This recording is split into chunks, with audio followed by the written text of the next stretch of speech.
Today on Business Nigeria, we'll be taking a look at the following stories. The MTN fine, we'll be looking at that. The FX plans for staggered payments and the investor call. Inflation numbers for October 2015 are out. We'll be talking about that also. Dangote resigns from the board as Tiger Brands considers Nigerian future. Also, Forte Oil facts behind the figures. We're going to be having the MD and the GCFO also with us in the studio. Now, EGBI targets 2,640 megawatts generation expansion by 2019. And IMF Investment chief quits to join Nigerian fund manager.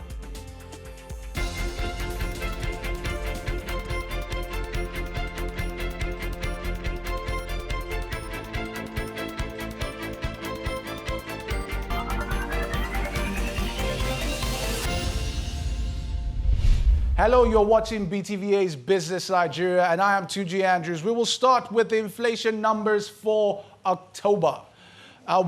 In October, the Consumer Price Index, which measures inflation, increased by 9.3%. This was marginally lower than the rate recorded in September, 9.4%. The slower pace in October was as a result of the lower increases in most divisions, which contribute to the headline index, with the exceptions being transport, recreation, and culture divisions. Food prices, as observed by the food sub-index, increased by 10.1% in October, marginally lower than the 10.2% in September, with higher pressures observed in meat, fish, oils and fats, fruit and vegetable groups in October. The largest increases were recorded in the books and stationery, motor cars, liquid fuel, especially kerosene and garment groups. Let's take a look at the graph. Now, basically, this is a graph measuring CPI in Nigeria from 2009 till date, 2015. And if you look at it across board, you'll notice that there really isn't a pattern, but you'll notice that the highest point, which is 15.65% inflation, and lowest point, 7.71%, happen to be both in February. The highest point being February of 2010 and the lowest point being February of 2014. What we can see that was significant, though, is that since 2013, or let's say 2012, we've not seen inflation rise above the 10% mark. But from the indications we saw in the results from the National Bureau of Statistics, they did talk about slower economic activity, which we expect that will affect Q4 GDP growth rate. Now, Marriott Hotels recently announced its Starwood Hotels acquisition. The acquisition cost $12.2 billion. Marriott Hotels, through its acquisition of the Protea Group, owns 4 hotels in Nigeria, and they are Kuramo Waters in Lagos, Emoton in Benin City, and the Marriott Lagos Waterfront Hotel in Victoria Land, which is co-owned by Chairman of the Zenith Group, Jim Ovia. Joining me to discuss this is GBOYEGA OLATUNDE, our head of research. GBOYEGA, welcome to the show. Now, basically, what are the implications? I mean, the first thing you will want to look at is the fact that Nigeria's hotel industry is somewhat a little different from the hotel industry globally. Yeah. But what are the implications, seeing that these companies do not directly own these hotels in Nigeria, they just have franchise agreements? Now, the thing is, there are 2 companies, Starwood and Marriott. Now, Starwood, through franchisee agreements, owns about 11 hotels in Nigeria, the most popular being the Sheraton brands and the 4 Points by Sheraton brands. Now, of the 11 hotels that you actually have about 4 that are running currently. No, you have about like 5 that are running currently. Then you have about 6 that are under construction. You have 4 Points in Ibadan, 4 Points in Ikeja, 4 Points in Ikokpene that's supposed to come on stream in between 2017 and 2022.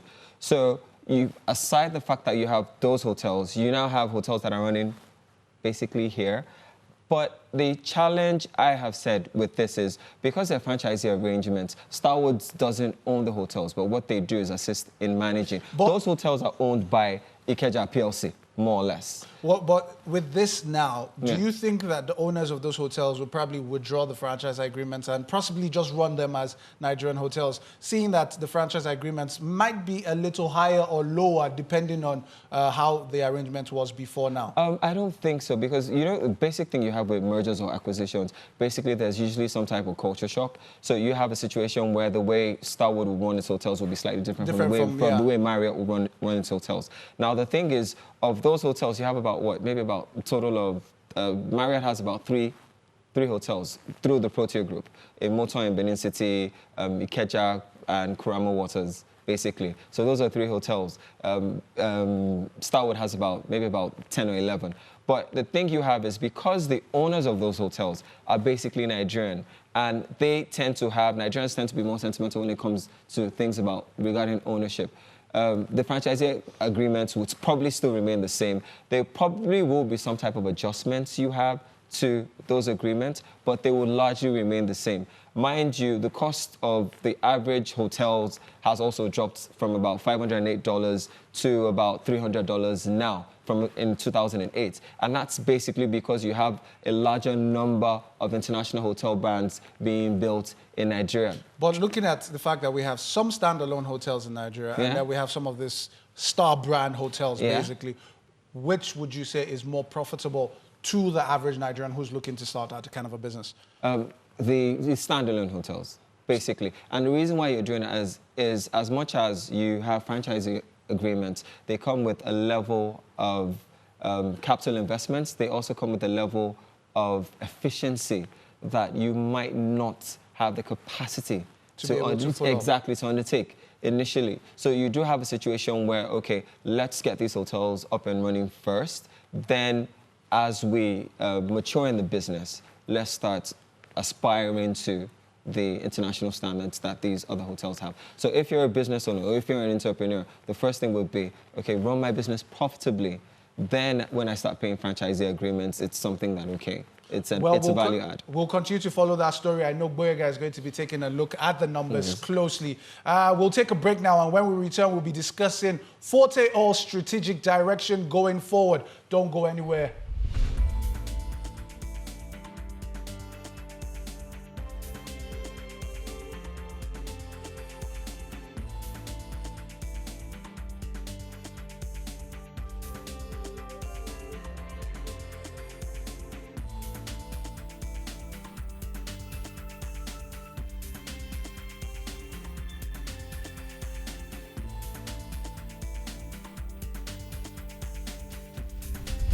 Back to Business Nigeria. I have with me in the studio Mr. Aki Akifewa, CEO of Forte Oil, and the Chief Financial Officer, Mr. Julius Omodayo Owotuga. Welcome to the show, sir.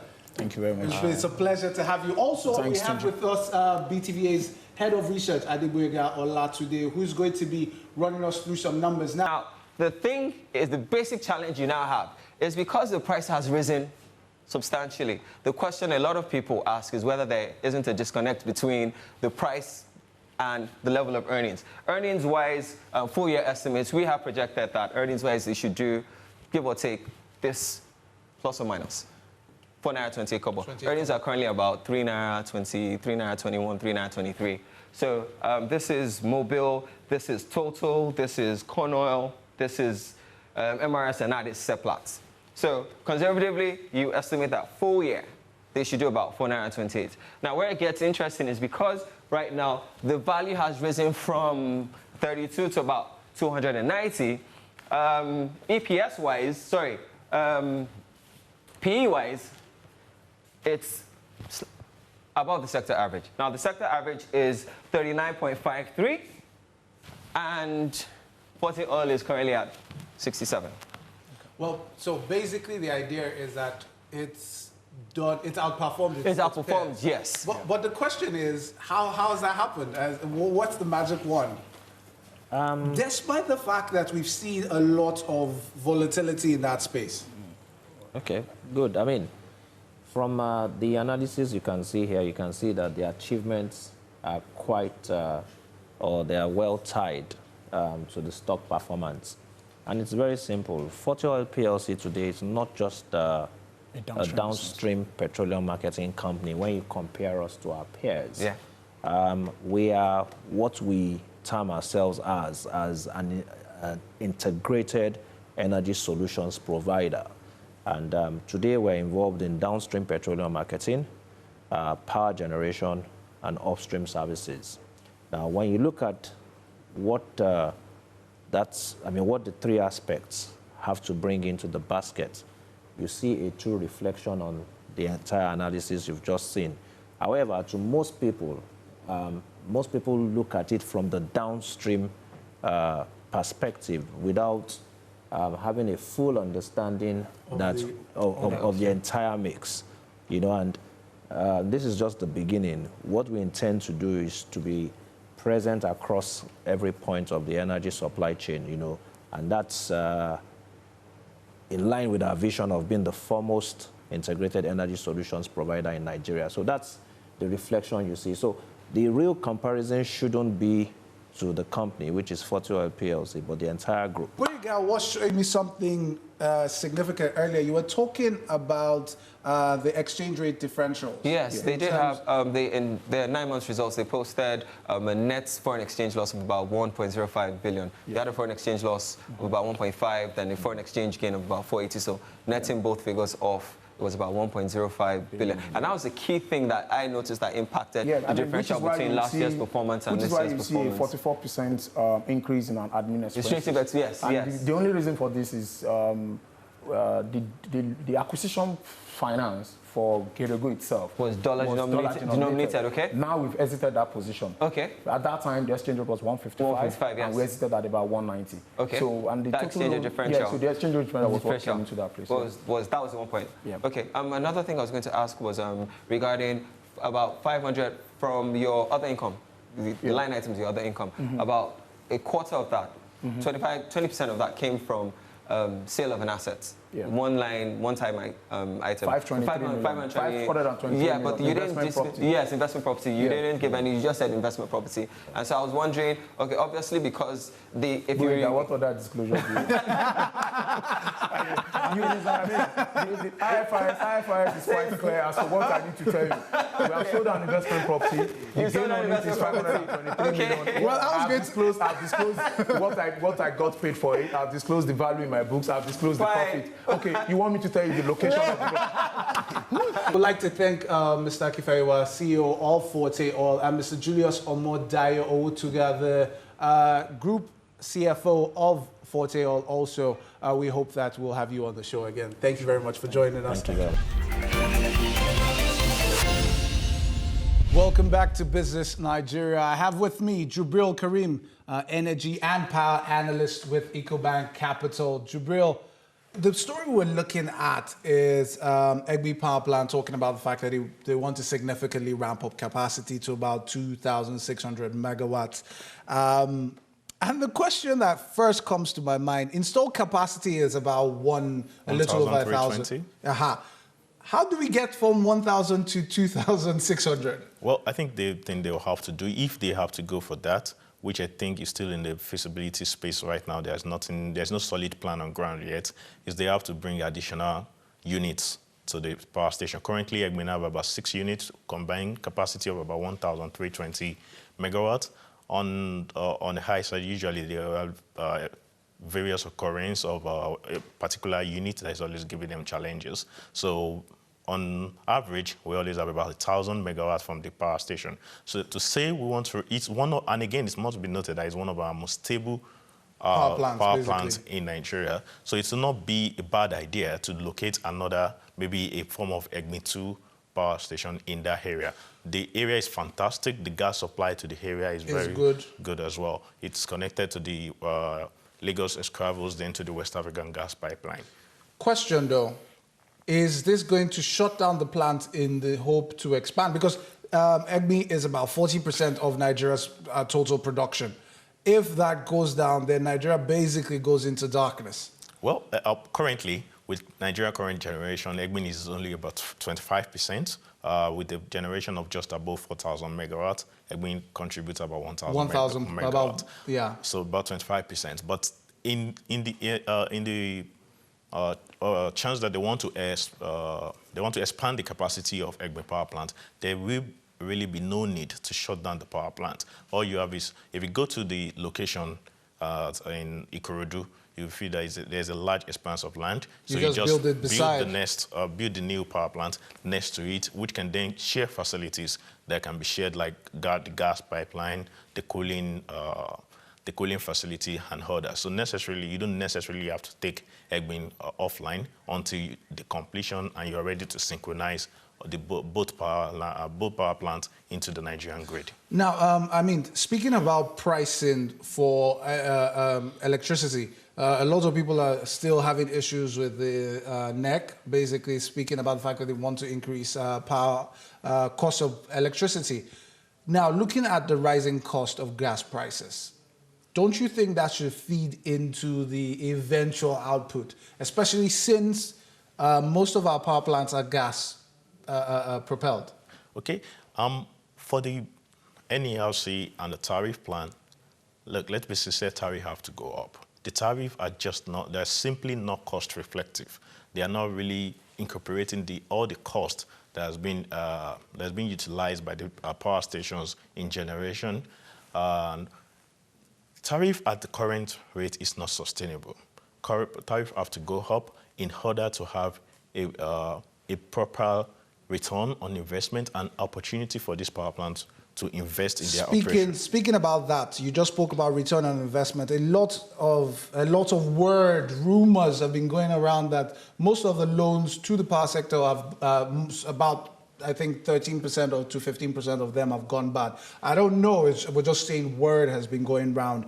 Now, if these guys are not making significant return on investments, how are they meant to supply their obligations to the banks? Okay.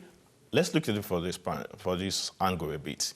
In the past 2 years, or from the previous administration, from the Obasanjo regime down to now, we've so much focused on generation in Nigeria that we forgot one very essential part of power generation, which is transmission. You can continue, to put it in a layman term, it's like having the ability to produce 50 candy bars, but you only have a mode of transportation for 25 candy bars to the market. So even if you produce 50 every day and you can't get the entire 50 to the market, you're just having a backlog that is useless. And comparing that to the power station, what we have is the power stations that are currently operating below capacity. Either of two things is responsible. They can't inject that to the national grid because the national grid is already reaching its capacity. The capacity max out about just above 4,500 megawatts. Or there's epileptic supply of gas. So how do we fix this? How do we fix this? Because we're talking about expanding capacity. And we have transmission, which is capital intensive. Yes. I mean, so how do we fix this? What do we do? Very good. The transmission company of Nigeria is still a government-owned entity. It's not yet privatized like what we have the generation companies and distribution companies. So the government simply have to invest a lot in our transmission right now. At least we need to bring the transmission level up to a level that can meet our immediate need, which will just be above 10,000 megawatts. Current transmission line, regardless of the amount you invest in power generation, regardless of the amount of power stations that are coming online, you cannot inject all that into the national grid if you don't have a transmission line that can deliver it to the final consumer. Thank you very much, Jubril. You heard him. Jubril Karim says, irrespective of how much you generate, if you cannot send it to the eventual customer, it's just a waste of time. Thank you very much for being with us on the show. We really appreciate it. That was Jubril Karim. He's been with us from EcoBank Capital. And basically, we'll be going on another short break. And when we do return, GBOYEGA OLATUNDE will be with me to look at the MTN fine and the situation around that company. Do stay with us.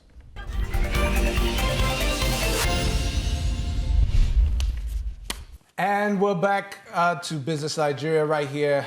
I'm joined with GBOYEGA OLATUNDE. We're going to be talking through some of the top stories, and we're going to start with MTN.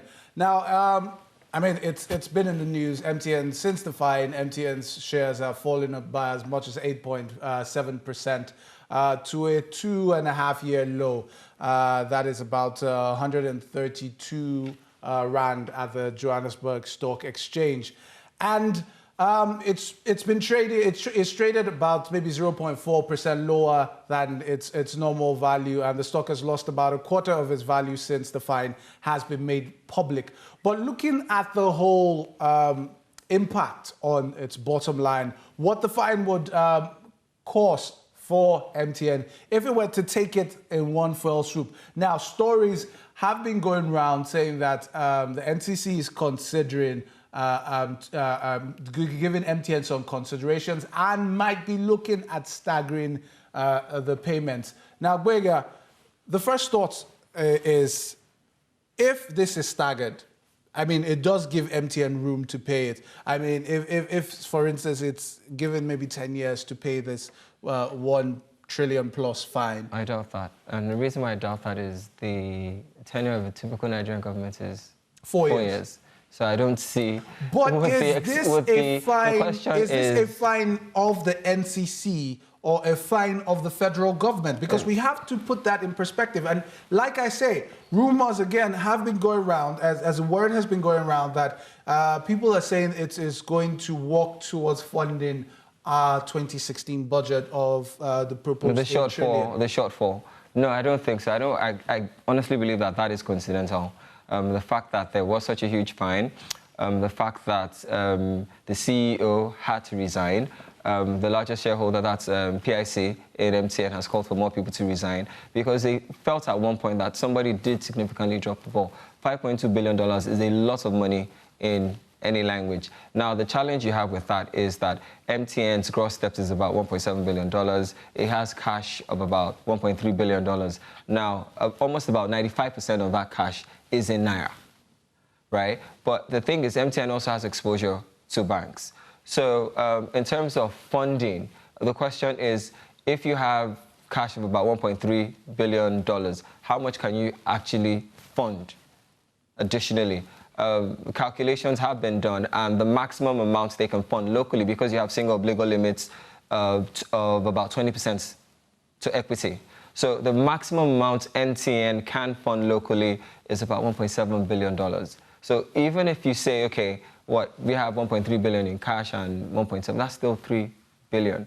So you still have to have a reduction of almost 50% for MTN to be able to pay that. Now, that is it's sourcing the money locally. Now, try and imagine what it does to its debt profile if it's like you're going to have to source the money externally. Then you now also have not only the increased debt, you also have devaluation of the Naira, because a lot of your earnings are going to come locally and you're going to have that translation risk to deal with. I mean, one of the things the regulator, the NCC, also want to see is more players on that plane and not basically trying to... Yes, but you have your Minister for Communications almost said it the moment he was inaugurated that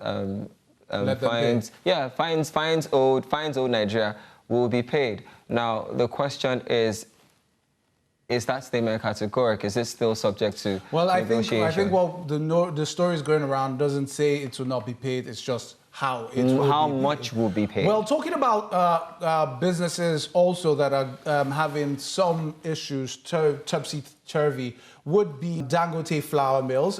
We did hear about the fact that Dangote resigned from the board of Tiger Brands, branded consumer company. And the Tiger Brands is considering its future in Nigeria as Dangote and a few other people resigned from the board of the company. The Tiger Brands company is currently exploring various alternatives with respect to its shareholding of 63.35% in the Tiger branded consumer goods, which used to be formerly called Dangote flour mills. Now, the interesting thing is with that transaction, Dangote sold that proportion for about $182 million at that point in time.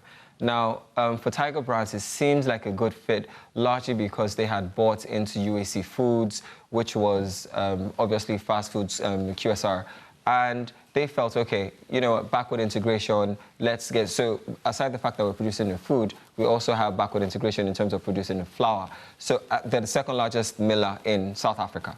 So for them, it was a backward integration play at that point in time. But the valuations, because the company at no point since that purchase ever returned to profitability, the valuations to them appeared very, very, very, very steep. Now, Dangote also at some point said he was willing to sell a further 6.7% so that their holdings would come to about 70% in total. DIL, that's Dangote Industries Limited, holdings are about just 10% in the overall group structure as we speak. So Dangote resigning from it, I honestly believe, is more cosmetic than any other thing, largely because he did not any longer have a say in day-to-day management or how the company was run. But the fact still remains that the issues that were there when they acquired never ever went away. The company was never at any point able to return to profitability. And, you know, a lot of the profitability of flour milling is also tied to international commodity prices and devaluation or depreciation of the naira versus the dollar. So you have a lot of those factors, a lot of efficiency factors within the company itself, you know, that they just couldn't resolve. And that's why I think I saw their cost of production. I mean, it was pretty much very high. I think I saw their total revenue was about 33 billion, and cost of sales was about 30 billion, which just left about a 3 billion margin. Yeah. That's aside all the costs. Of course, yeah. And when you bring all those costs, you just push it into a loss again.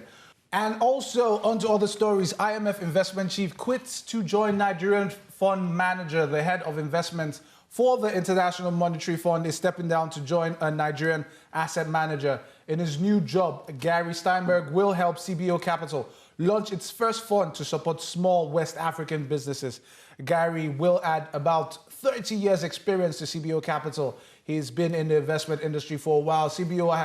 Gary has helped manage $20 billion while with the IMF. He's also managed £15 billion as the Chief Investment Officer of Wellcome Trust, the world's largest endowed medical research charity, and £12 billion as Chief Executive of British Petroleum's UK pension plan. Boyega, for me, this is good news. When we're hearing about the fact that jobs might be lost in Nigeria, there is a company who is looking to create a fund which would help West African businesses. Not maybe I would be a bit more selfish and say let's look at Nigeria first, businesses. But West African businesses. So there will be some sort of investment in West African businesses over the next maybe say 12 to 18 months. Yeah. And I mean, look at where he's coming from. He's done pretty well. Yeah. So we should expect some sort of profit in the near future. Well, not necessarily, because it's a fund. Funds normally have tenures of in between 5 and 7 years. You have to understand that, particularly when they're private equity investments, what you're trying to do, dependent on how you structure it. Is it a late-stage private equity investment? Is it something that you want to be an early investor in it? So it's different because they haven't specified the type of funds. Are they infrastructure funds? Are they SME funds? You know, so basically, he's coming with a lot of experience running pension funds, managing trusts. But I mean, this is a good thing. We're seeing a lot more private equity companies come into the Nigerian space, and they're looking for more and more companies to put because money Nigeria is actually where you want to be. You have a population of about 170 million people. You have a situation where you have an infrastructure deficit that is huge. You know, you have a housing deficit that's huge also. You know, so there are opportunities. You also have a situation where you have, aside crude oil, you have solid minerals, you have commodities that if you actually did get all these things right, production-wise right.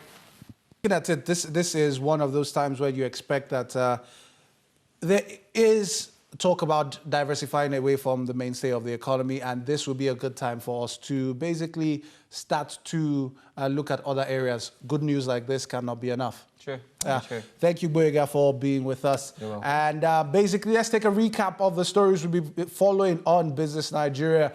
We looked at the MTN fine, the FX plans and staggered payments. Also, we looked at the investor call. Inflation numbers for October came in at 9.3%. And we looked at the fact that Dangote resigns from the board of the company as Tiger Brands considers Nigerian future. We had the facts behind the figures with Forte Oil CEO and GCFO.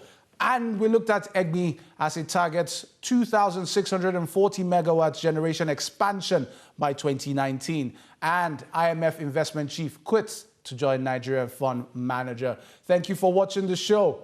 My name is TUNJI Andrews. Until next time, keep doing business, Nigeria.